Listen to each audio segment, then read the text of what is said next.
Bakshi sir? Yeah, everything is set. Now Facebook is live and all panelists is there. You can start the session. Your voice is very low, sir.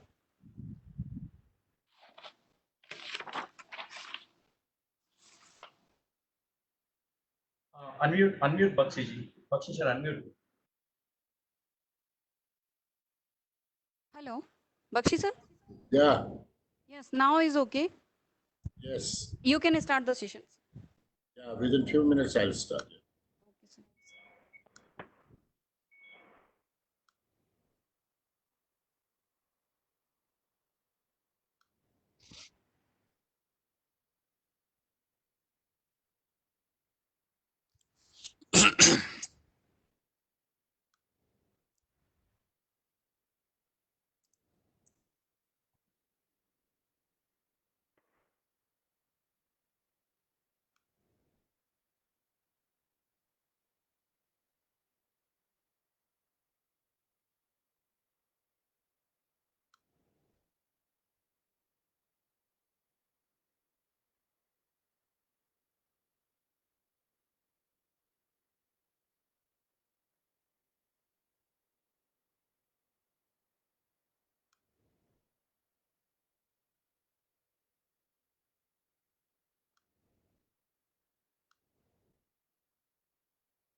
Yeah, good afternoon, Ram.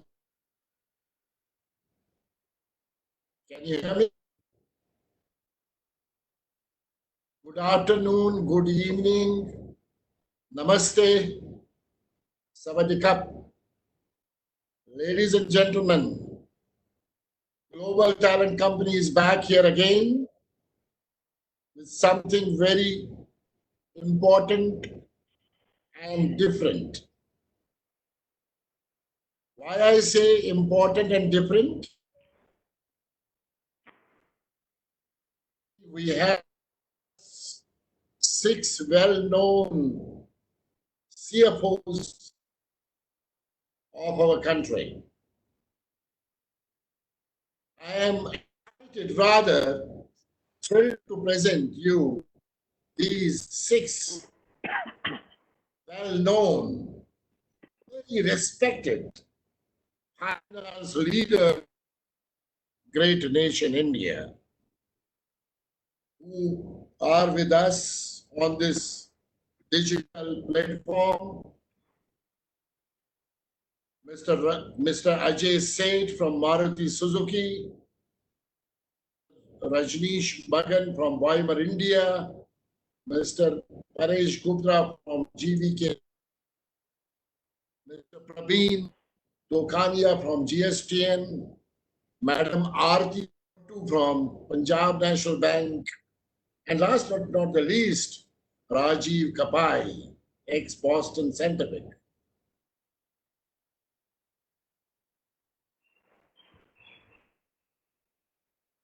What is COVID and how it caught all of us worldwide. That's it, right. Rather, we are today on the subject economic scenario and beyond. This is one of the most time, I call it 500 tsunami or economic tsunami at 500 times war, which our race is witnessing live. The businesses, big or small, everywhere are in shambles. And business owners are passing through a very toughest time of life. I don't know how long disastrous it will be. Heart attacks, some cases of suicides by businessmen, strain. No.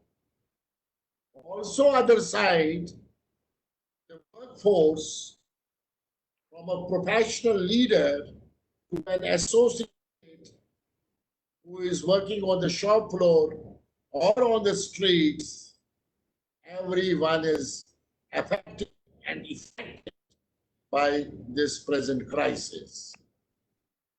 People have lost jobs. I have heard some of the business leaders notices, and they are going to be there till end of this month. I have some really big cases who shared with me they are not there on job on 1st of. I hear every without notice. We all hear every day there's no work, no pay, into norm of life. And probably that's what life is going to be. And please hope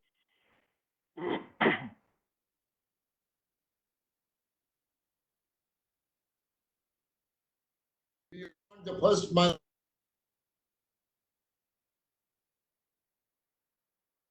But somewhere it has been even reduced, some it has been delayed, some it has been out, because there are major cash flow problems everywhere.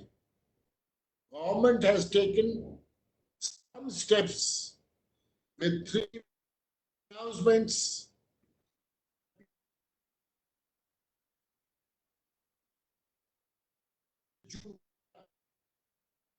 I repeat, people say it's a Jumla, nothing else.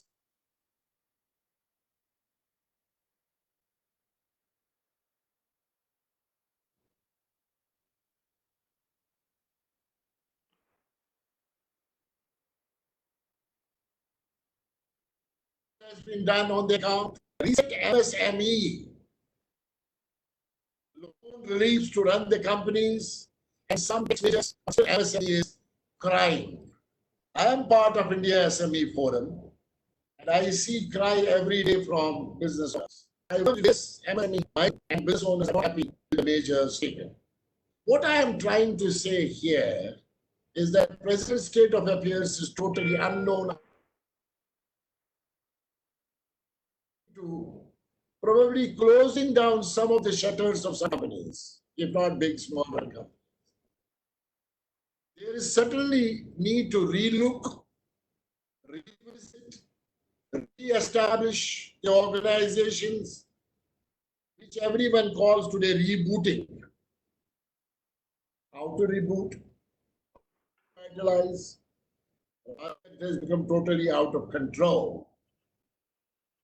Your role, especially CFOs, is most critical and important to keep business going, if not growing. Jack Ma, other day, said that even if you don't make a great business and profit in 2020, but survive, it is the biggest profit of life. So, do you think this losing jobs, lowering salaries, closing shutters of the companies, all is happening? What do we do? Just yesterday, I heard one of the company in India increasing salary of employees to motivate them. This one case we have seen. I just forgot the name of the company, but there is a case. This is only particularly one company.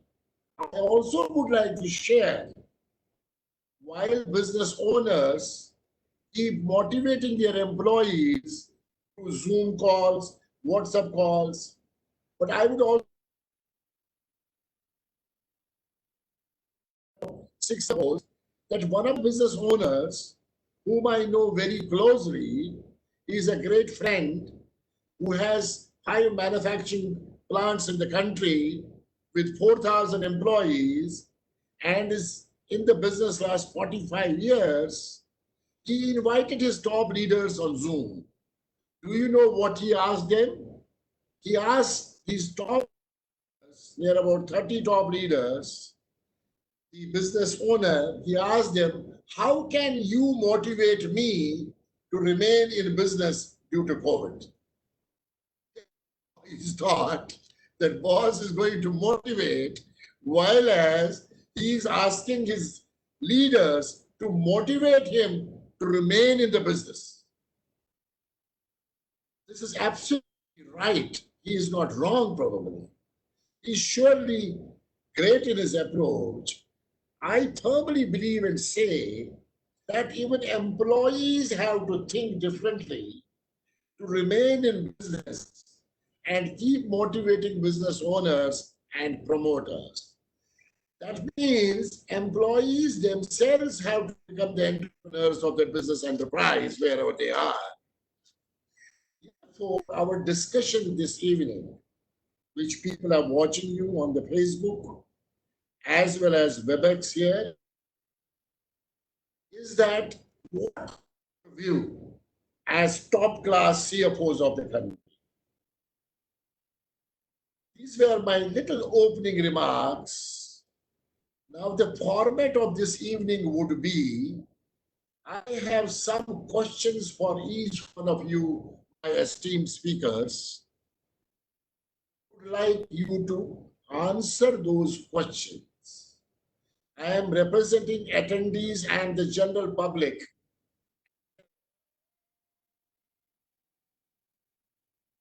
And this part of the session would be 50 minutes.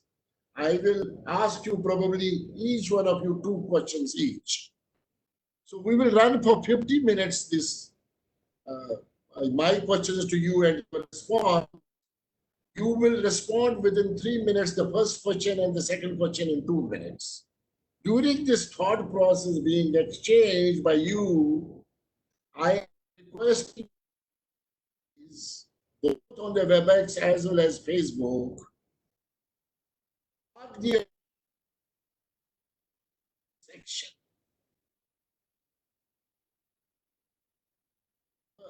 First part, CFOs, I will pick up questions from attendees, which I will be then requesting you to respond. The objective of mine is to have an engaged process of looking at the questions from my perspective, which I know about what is going on, and I have been talking to so many people in the country, and then questions from the attendees. Therefore, my dear, you are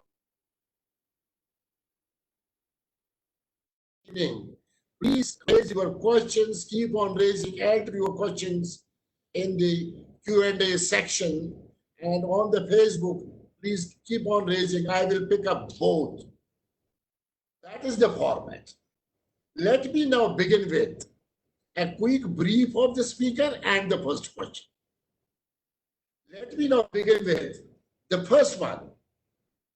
Mr. Ajay Seth, CFO of well-known Maruti Suzuki in India, name in the country, I can say, a very successful finance leader. He is known not only within Maruti, but industry. Maruti has been the driver of not only automobile industry, but overall industry in the country. There are about 30 years of experience in the field of finance, and he, a great human being. I know him last 25 years. Professional.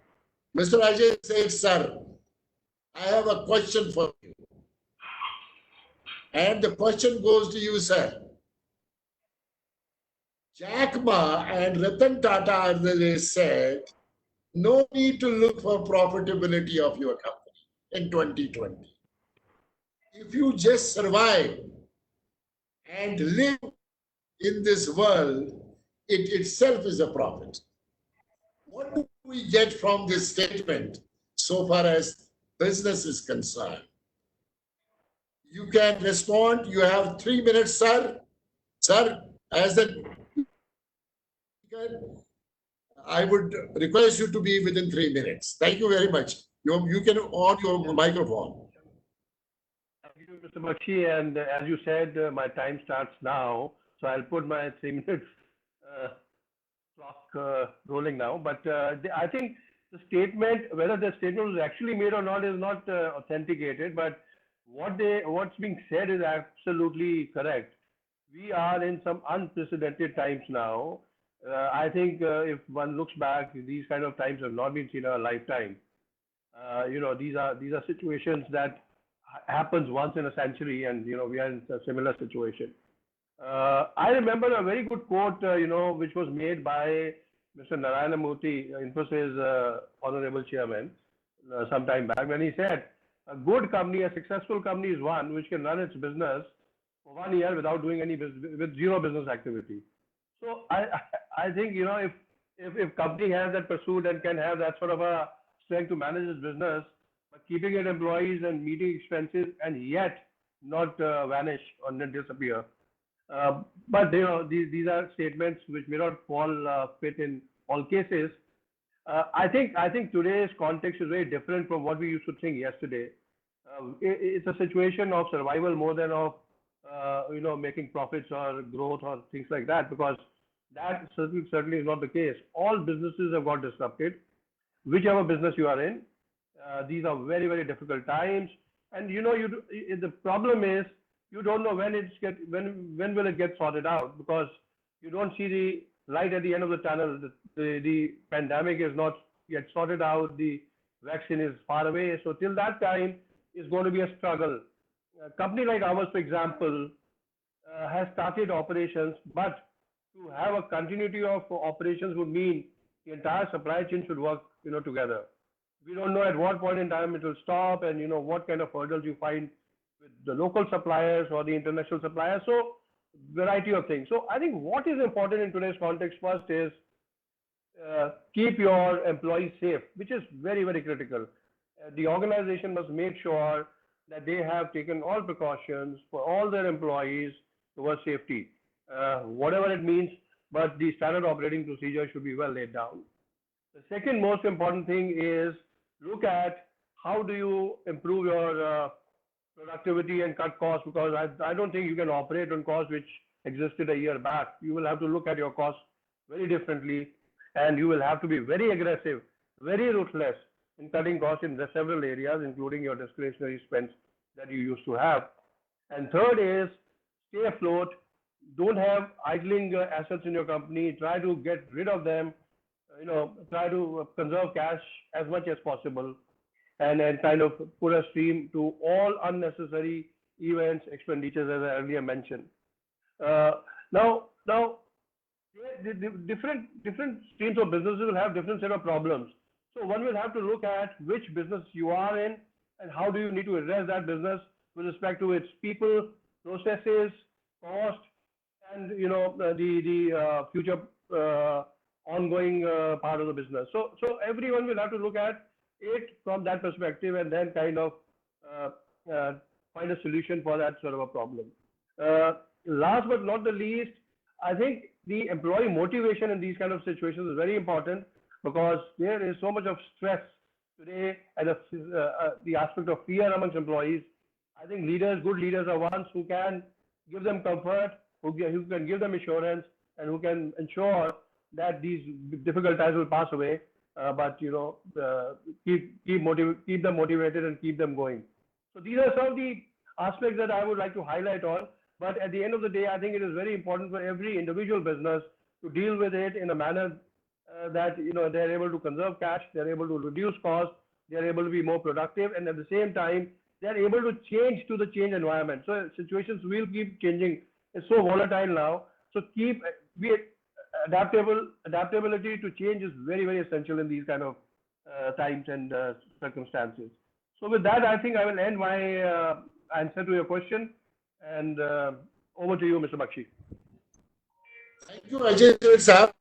I think you made very in terms of relooking ruthlessly on the cost, which is very important.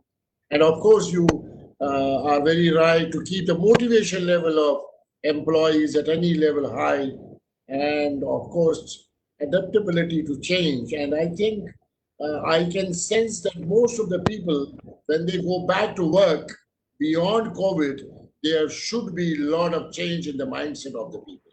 Thank you so much, Saif Saab. Let me go to my next esteemed speaker, Rajneesh Magan, the CFO of a German company, Weimar India. Very respectable company again. Great organization which believes in people processes. I'm also like Maruti, I work a lot, and again with Weimar, I work a lot. And Rajneesh is a very dynamic professional of finance. Before joining Weimar, he has been. Can you switch off the microphone, Ajay? Ajay's microphone is on and he is making noise. Ajay's microphone. And very dynamic professional with almost 3 decades of experience. With Siemens also earlier. Respect Mr. Magan, again a great friend. Magan Saab, are you there? And I have a question for you, sir. Yeah. Good evening, Mr. Bakshi, and thanks for having. Question is, how is business getting impacted due to geopolitical equations? Are you looking to re-engineer the process of work, be it services or manufacturing? What's going to be happening? Mr. Magan, please. Very pertinent question, Mr. Bakshi. So as the things go in the present scenario, post-COVID, I'll just give a brief talk how business was already getting affected prior to even December 2019, prior to COVID, because of the change of the world equation, geopolitical equations between US and China, especially the trade tariff war and Brexit, which had already caused a lot of havoc in the world. And it was already the world was feeling the jitters and the impact on the business. There was a lot of supply chain already getting affected in the process. But the way it has happened so fast, we used to call it VUCA world now. The way it has happened now post January and impact of COVID, all the business have to think, are anyhow is getting impacted by the supply chain disruption if their dependencies on China? I think most of the companies in India, especially the automobile, electronics, the chemicals, and also the plant machinery, they are directly or indirectly dependent on China supply chain. Anyhow, maybe directly or indirectly. So the world, and there is a definitely change of the geopolitical equation now. It will be more, the world is becoming more vocal against China. The way we see the actions, concerted actions against China. There are going to be major disruptions in the supply chain. It has happened at the government level also, as we see now, Japanese government has announced official aid of 2.2 billion US dollars, allowing or financing Japanese company to relocate out of China and move to Japan or rest of the world also. We also have our operations, a large manufacturing operations in China near Shanghai. But there's a part of our overall global supply chain, which is one of the 5 manufacturing plants Weimar has in the world. And a lot of manufacturing for the airport sector happens out of China. So it would remain there on a long-term basis, not easy to relocate immediately. But yes, the world definitely is thinking in terms of relocation of supply chain. More so the Indian companies would be doing it much faster than any of the multinational companies of relocating. This would happen more on the manufacturing sector than on the service sector, because service is any of the Indian industry or rest of the world was not much dependent on China. It was China which was rather sourcing most of the services from rest of the world. And on the manufacturing, it was vice versa. So as I think the geopolitical equation change would definitely make a dramatic change in the overall supply chain arrangements across the world, across industries, especially Europe, US. India, I don't see much happening now. What I've seen over the last 3 months, especially after February, the real beneficiaries of the supply chain movement out of China have been Indonesia, Thailand, partly Bangladesh, and also Vietnam. So these are the 4 countries which have so far benefited. Maybe the Indian government to the Indian industry should come out as package the way the Japanese government has announced a package. And we also expect the similar things happening in from the respective governments in US and Europe also.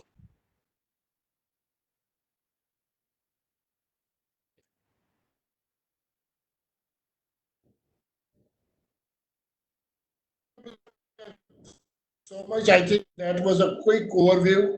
And let me go to my third esteemed speaker, Rajiv Kapai, a great name again, well known. We know each other from 7 days, 25 years of experience. And when I was head of the human resource in India, way back to 2000, 2003, 2003, and Rajiv was part of our finance leadership, very competent CFO, and again a great friend. I have a very simple question for you.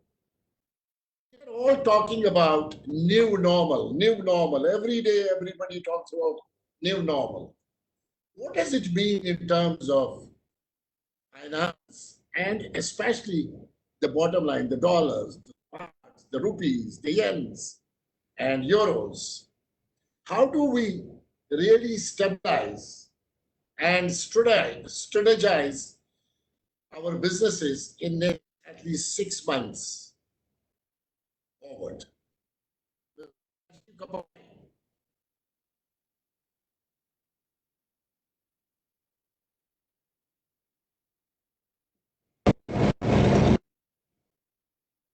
Rajiv?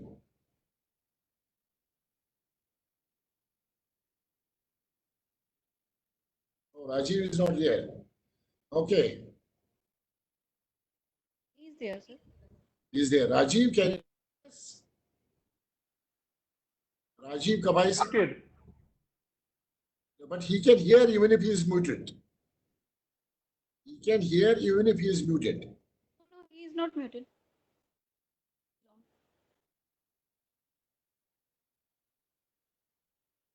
Rajiv? Maybe internet issue. I think he has an internet issue.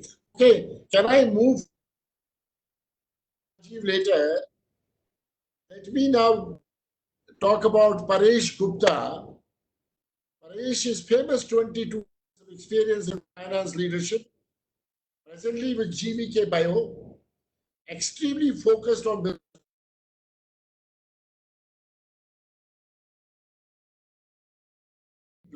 Very young, dynamic, bright guy. Paresh, I have a question for you. Are you around before I raise a question? Paresh, can you hear me? There.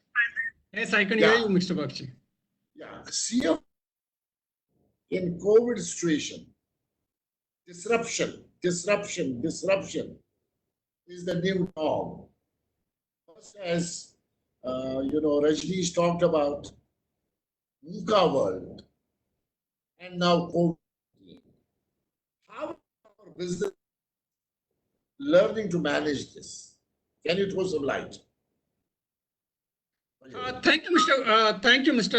Bakshi. You talked about the CFO's role, so I hope my boss is not around. Otherwise, he's going to catch me saying that you said this. Now, please do it. Never. I would talk about some of the CFO's roles. So when there is a VUCA world or the COVID world, I think the CFO or the entire finance team plays a very, very important role in terms of protecting the company and the survival of the company.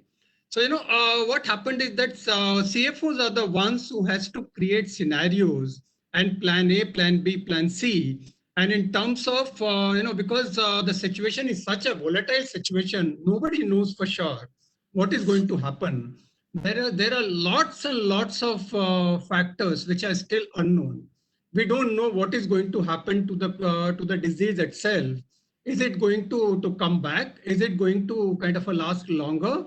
Is it going to be more fatal? And how the economy is going to recover? Is it going to be a V-shaped recovery? Is it going to be a U-shaped recovery? Or is it going to be an L-shaped recovery? So we don't know. So the scenario planning is one thing which CFOs has to really take it upon them and make various scenarios so that if plan A does not work, plan B is ready and the companies can quickly switch gear and implement plan B. And when he is creating scenarios, he has to keep in mind various kind of a dimension, whether this is geopolitical, whether this is from the customer's perspective, whether from the supply chain perspective or our own cash generation ability perspective. So all those factors have to be kept it in mind, and even the employees also, because there are going to be the new ways of working by the employees, and the new models are going to come. So there is a kind of a fear factor, a kind of a thought of uncertainty, a doubt, which I call as the FUD factor, which is like the fear, uncertainties, and doubt. So within that, CFOs have to play a role to steer the company towards the next growth path. And then you talked about is how companies are learning to work under the new norms. So I think the change management is playing a very, very important role. And the companies will have to become very agile. They have to become very, very adaptive to the change. So unless you are adaptive, unless you are ready to change what's happening across the organization and across the globalization, that the companies are learning. There are new ways of working from home, remote working. Even take, for example, the way we are having this session, using of the technology, and we are all sitting at our respective offices or at home, but we are still conducting this webinar. So there are models, the new ways of working, and then organizations are learning to work on this. Another factor which I would say is that which is coming up very recently is localization versus globalization. So companies are also deciding and working towards how do I localize more and more, because there is going to be more geopolitical uncertainties which are going to come. So I think the companies are going to have localization. And of course, that would be possible with a lot of digital transformation and the digitization. I think we are going to talk a little bit more about that.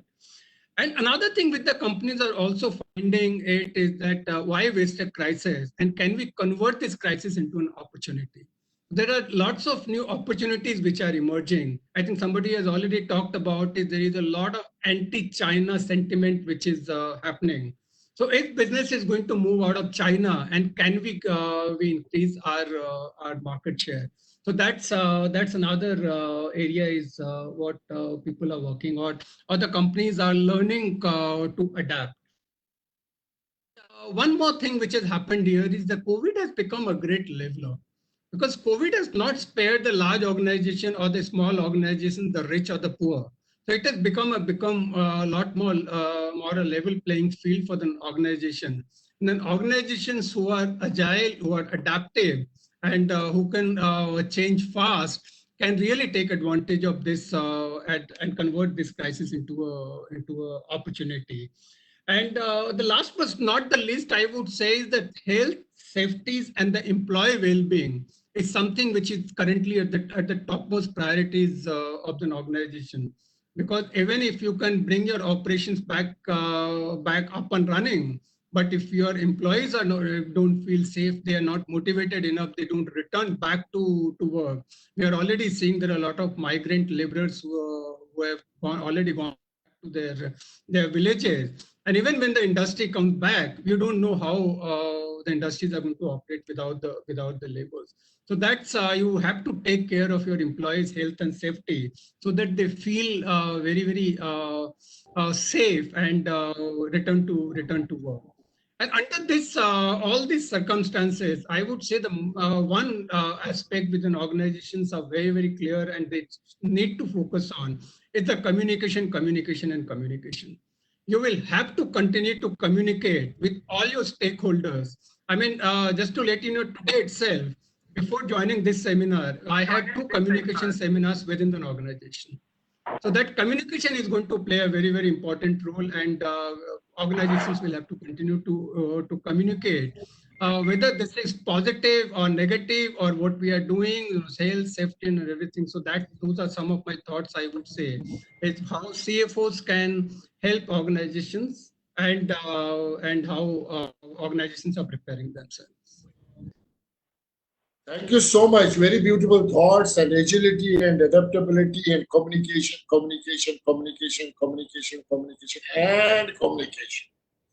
of communication. That's what we are built on. That's where hamari rozi roti aati hai. Is Rajiv Kapai back?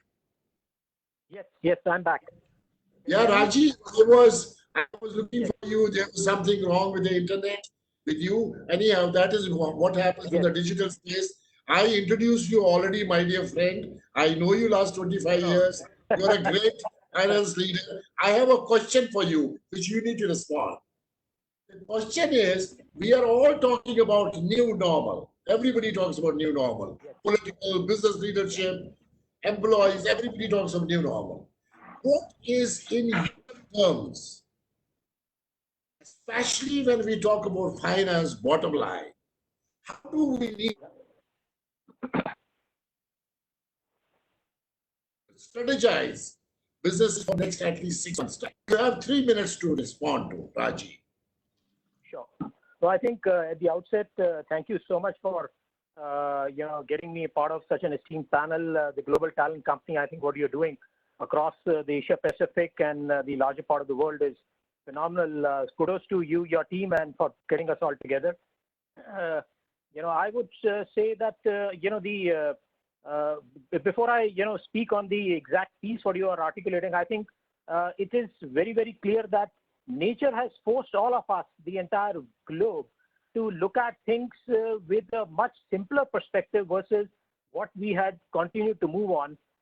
And I think that is the first and foremost piece, that go back to basics, and that for mankind is so important, to go back to basics. Life is much sweeter, much simpler, much better, more enjoyable. Ultimately, we are all here for a definite time. We'll all bid our journey and then go get out. So how do you leave your footprints in the sands of time? So I think that is the important aspect, as I say, that before we move on to what we are doing. And I think corporates have much larger roles, because it creates employment, it creates so many aspects of the society to come together and give it a sense of purpose, because that's the way it is. But I think before we get into which it's the way, in my mind, I think work from home is going to be one of the new norms. Remote working is going to be the new norm. Lesser sizes of the offices in some ways, though social distancing is another thing. But maybe we may not have great companies from India, TCS, and so many others. I've already said that 75% employees are going to be. So which, is really thinking that maybe the IT security is going to be the new aspect which is going to be focused. How do we look at those are the pieces? The relationships will set to become stronger. Evaluation of what targets, how do you need to look at is going to be important. Cash has always been the king for business, which is, as Ajay Bhai said earlier, I think is definitely the case, that where the working capitals, the cash conversion cycles are under control, businesses will survive. Doing more with less is going to be the new norm. And they will. Can the company survive? The answer is absolutely yes. The companies which is not going to be the CFOs, who are not going to be moving forward with that perspective, will see their companies going belly up. And I think with more digitalization, data will become available. How do you look at that data? How do you look at the machine learning? How do you look at the artificial intelligence? And how do you make that to drive capital efficient, profitable growth with the right cash conversion cycle is going to be one of the new norms. Business has got to be looking at the business models are going to undergo absolute change. And I would say in the next 6 months, we'll see significant. The first exercise is that business has to gather the ground level intelligence, go closer to the customers, look at the way their product portfolio is. Is it apt for this kind of a market? How is it going to be responsive? How is it going to be value add? Focus on quality, because a lot of online pieces will come about that look and feel, the touch about the product portfolio is going to undergo change. So if you say something on your website, that is got to be delivered exactly. And it's got to be delivered the after sale. Multiple pieces are there. Then in terms of finance, I would say in terms of can we, with the minimal piece, self-fund our growth versus going in for, big investments into, the entire infrastructure. I think we've got to take a relook at it. The liquidity going to be consistently, evaluated by CFOs and everybody. Investing in the right banking relationships where cash management is going to be important, supporting your distributors, reducing the debt on the balance sheets, reducing the inventory sizes, ensuring that the accounts payable, receivables are at an optimal level. We are not squeezing, anybody. We are not, it's a fair play which is going to come about. The return on investment has got to be, more human-based. The financial resources need to be shifted to more yielding pieces. I think Rajiv Bhai said about supply chain extremely important. I think reviewing the entire, way the entire supply chain end to end is going to be a new aspect. So I think, and ultimately at the end of the day, no business would take if the customers are not in focus. How do you connect with the customers? Where the connect with the customers is got to be. And I think that is where you will need to adopt, be closer, keep your ears close to the ground, as also take care of the people who are going to be the connectors with the customers. Because if your sales people are, as you touched upon at the start of the, this discussion, the company that's Asian Paint, which came out that they will support the employees in terms of giving increments. And these times also, hats off. Kudos to such companies, whether that's an India multinational. I think others also looking at how their flows are going to take pragmatic decisions, create a win-win, where sometimes the business is not going fine. So everybody will need to take a cut. But I think everybody, not that somebody needs to be done with more or less. I think a lot of pieces, I would say, with the flexible mechanism, pricing strategies, looking at how do you, ensure that the customer feedback mechanism to shape up the business, which is better, improved, profitable, every aspect needs to be. And I think finance folks, finance leaders will have a pivotal role in this entire scheme of things and shall be the part of the game changers for tomorrow. And I think that is what I see as a new norm, not just for current, but going forward next 6 months. And we'll come back that what the long-term strategy would be. But great. Thank you so much. Thanks, Rajiv. Going to the basics, that's also going to be the new norm and simpler way. A lot of learning in this COVID. And I would like to go to the next esteemed speaker. Again, our great friend, Mr. Praveen Dokania, who is the CFO with GSTN, 22 years of experience in the corporate world, a CFO who comes across a very forward-looking CFO to extremely building businesses of tomorrow. Praveen, it's an honor to meet you. I had not known you as compared to other friends, but today knowing you and being here part of us is indeed a pleasure. I have a question for you.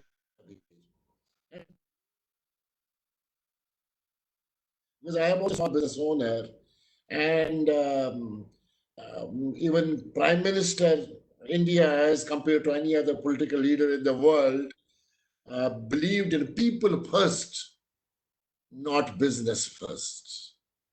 Do you really feel lockdown has given us that kind of a relief?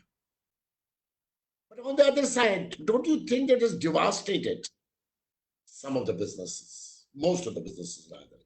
How can we rebuild, reboot, and how is it going to happen? Don't you find it so tough and difficult? Praveen, you have 3 minutes, sir, for you. Praveen Saab, are you there? What's going on? Praveen ji? Yeah, can you hear? Praveen, Yes, now we can. can you heard Can my you question? hear? Yeah, I have heard. Yeah, please go ahead. Yeah. Thank you, Mr. Bakshi, Please on all the speakers. Only microphones goes to the mute. thank you, Mr. Bakshi, to having me here. And after learning, hearing all the panelists, I think it's my fortunate to answer your this wonderful question. You see, this COVID-19 is a kind of a horror movie. We don't know where the ending of this movie would be and what could be the ending point till the time we get the vaccination and all, till the time the movie will continue. And like you said, what is the people or profit or business going on? So you all know, we all know that during this period, lot of things has happened. Many enterprises, many small businesses, many big businesses, they are on the verge of either closing down or they have changed their strategy due to some or other reason, because due to that supply chain has broken down. In the manufacturing sector, the labor has gone home and all. So in this scenario, as a CFO, I think the CFO has to navigate the things. He is in a driver's seat to run and reboot the business again. So as a CFO, I think we have a new definition we have to create, and we have to see the 4 E's. The first E is employee, second is earning, third is then environment. Earlier, earning an employee was the in the table, but now everybody has to think the environment, which is the most practical aspect, because that's the things we are seeing so many environment imbalance globally happening due to this. We are not taking care of our planet. So as a CFO, as a business leader, everybody has to consider all the 3 E's. And then one has to prioritize. Either profit is the first, employee is second, or environment is third. So it's an enterprise-wise, one has to prioritize the 3 E's. And secondly, like you have said, in a business environment, one has to first, in this kind of an environment, one has to first take care of the employee. One has to take care of the first people. And like Paresh has said, we have to continuously engage with the employees. We have to make them the confidence level we have to give, how they will come out from this kind of a situation, how they will tackle that. And employee safety has to be prime most important thing, and then we have to take care of a business. And in kind of a situation, one has to, like Mr. Seth has said, that Narayan Murthy has said, we have to such kind of a reserve that we can run our business for a year.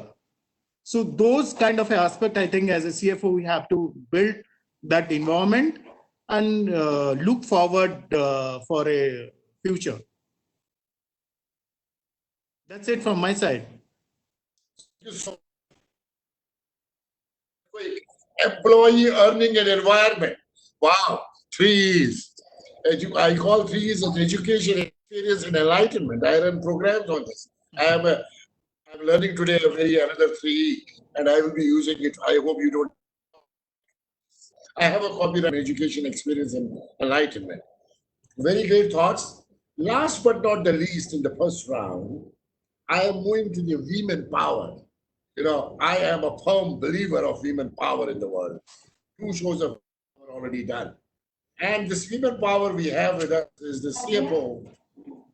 She's the head of the strategy at Punjab National Bank, a leading bank, a group of Punjab National Bank has got many banks along with that.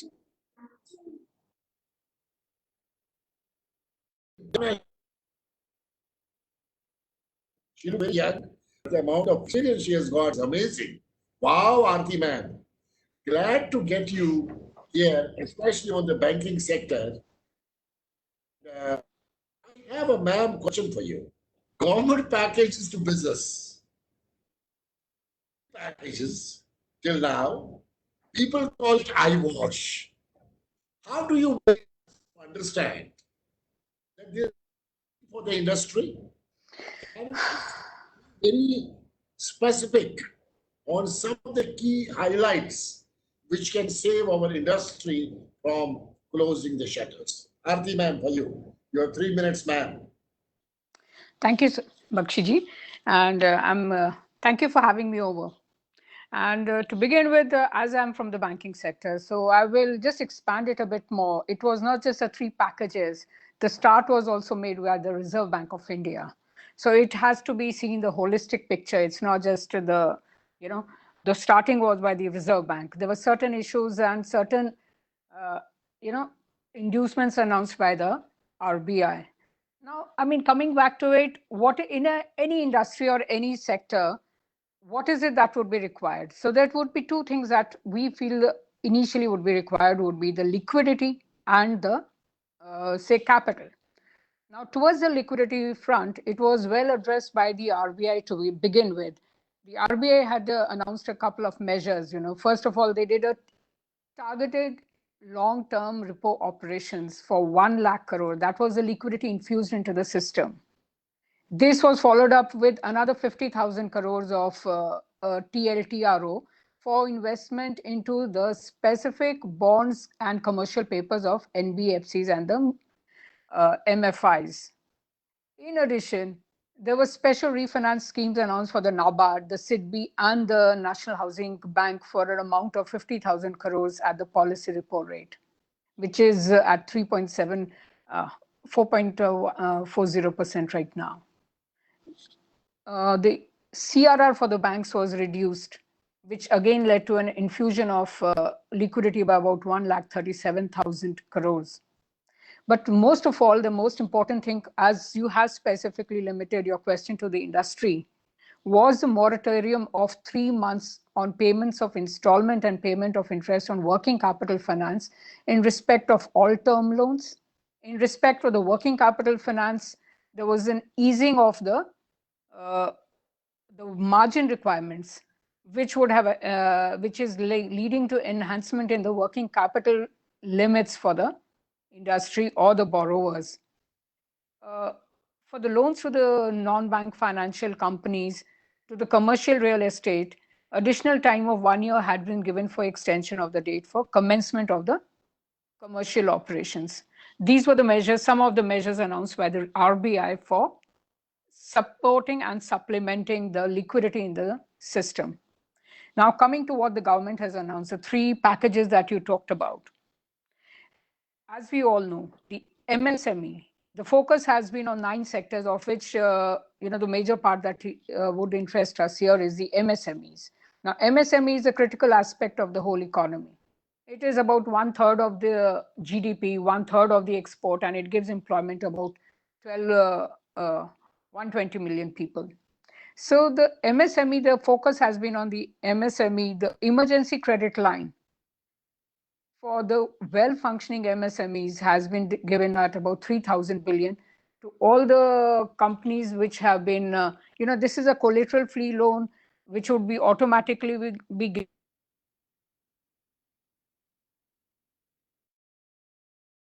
I may just like to say that the reserve measures of the Reserve Bank of India are already in place. The government, these are announcements, the details have yet to come, so we're also not very sure till the details come in, what the finer points would be there. In addition, what I was talked about right at the beginning was about the capital part of it.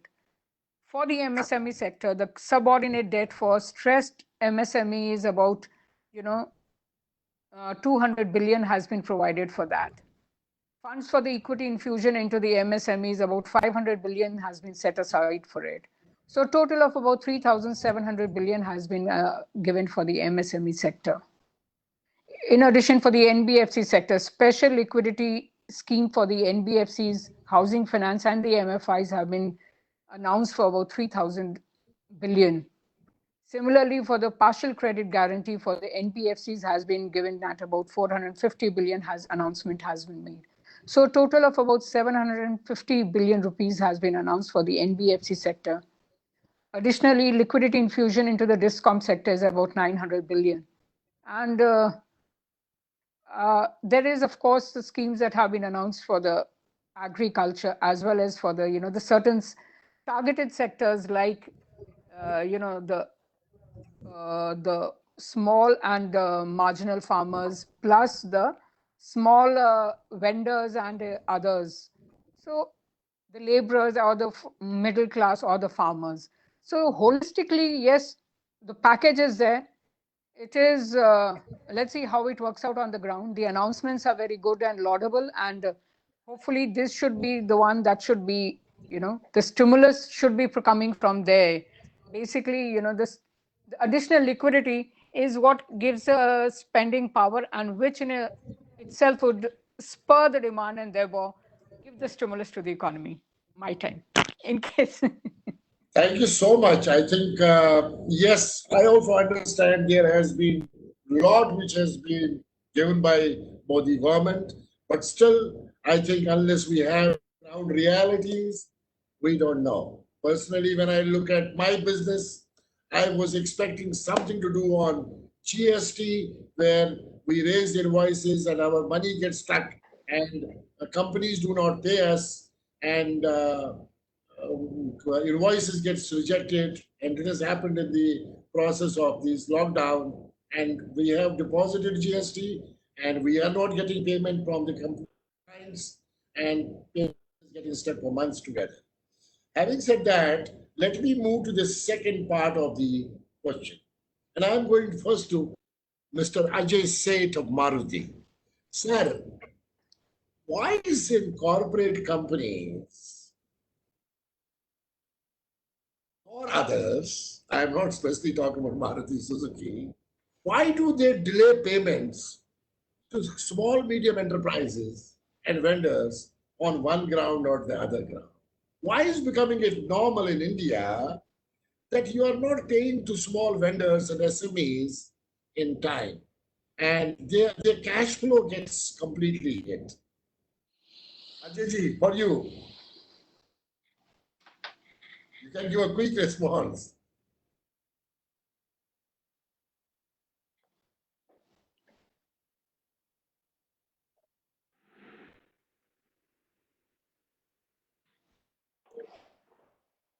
Supply chain, dealers and vendors. I think any good company will ensure that across the value chain they take not only good care of themselves but also their partners. So as far as we were concerned, we looked at dealers and suppliers and ensured that whatever money is to be given to them is either given timely or in advance. So that's a typical way of addressing a serious issue like this when you have a problem. Now coming to why some of the companies. So first of all, let's not make it as a general statement, because this is as an exception where some of the companies have delayed payments to suppliers or the other partners. But the fact of the matter is that I think this is really not done. When anyone is in a difficulty across the value chain, it's the duty of the parent that they take care of the child. And I think again, I come back to the basic premise of discipline of your own working capital cycle. Because if you are running your business right and you have a cycle of cash to cash conversion more efficient, then you will never get into a problem where you are bound to be in a situation where you delay your supply chain partners in terms of paying them late.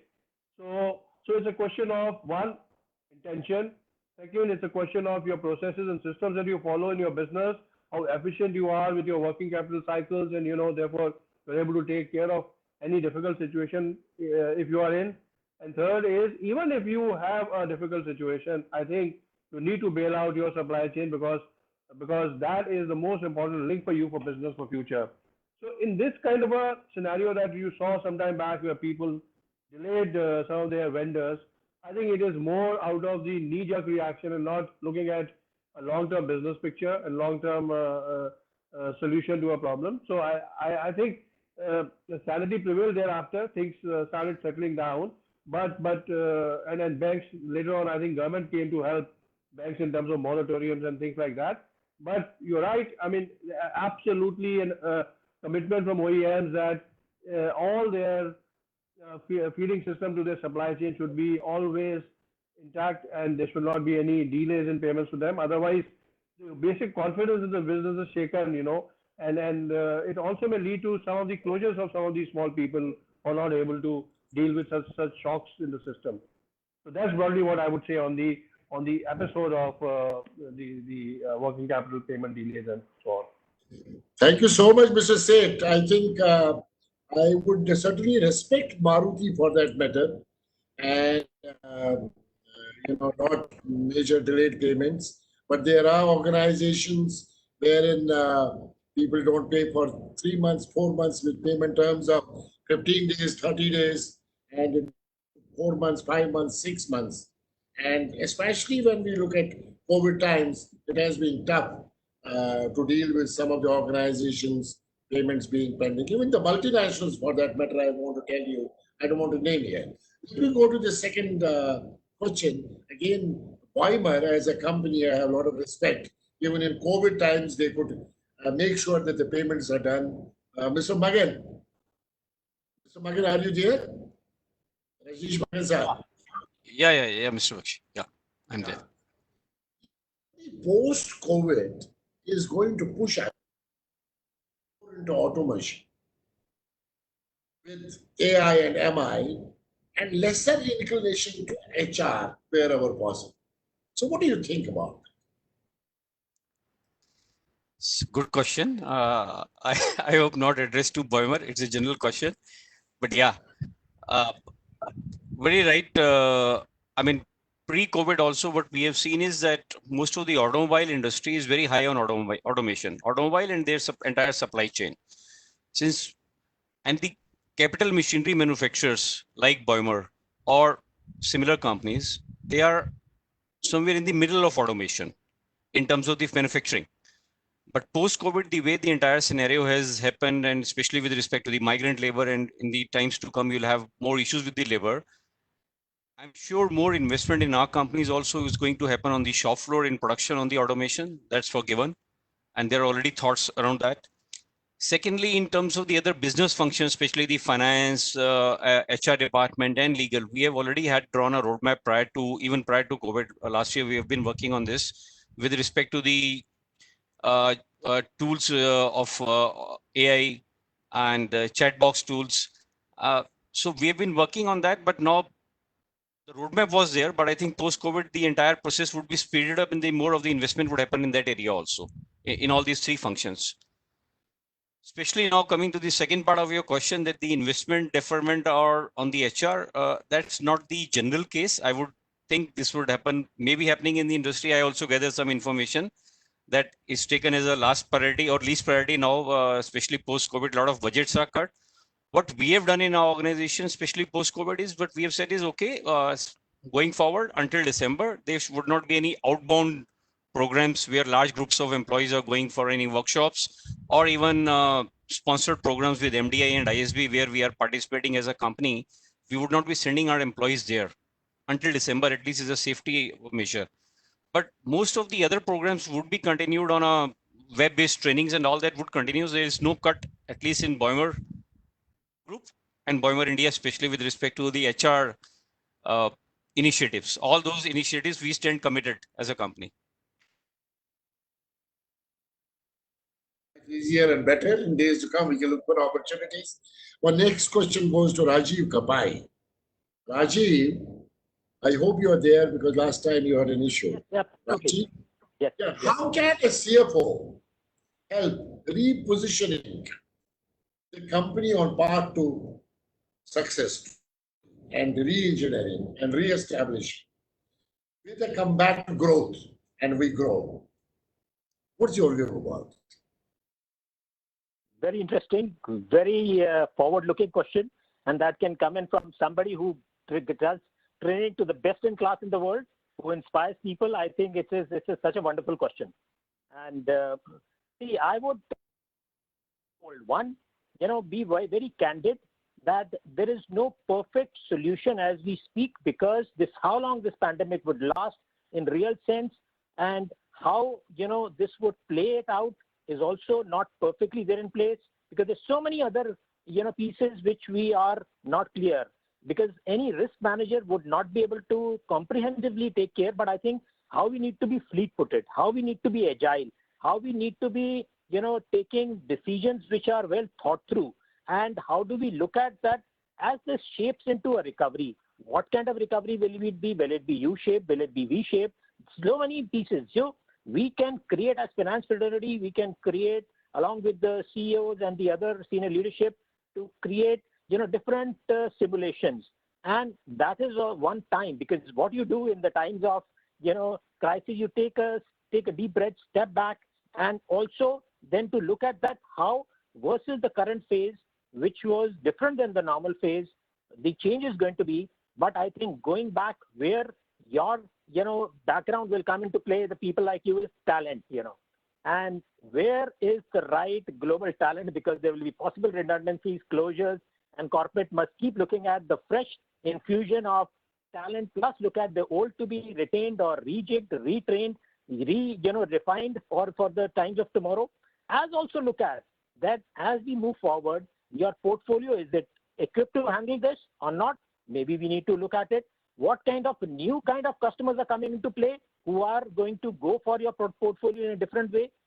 And like I said, everybody, all my other, finance luminaries on the call, and that obviously cash conversion, all the core finance pieces, I think everybody would need to be. But I think if the offices, etc., got to be closed, how telecommuting, which is going to be the normal, is going to be looked at, that the online pieces, how is it shaping up? Is your business into it or not? And for the next stage, what backbone we need to create?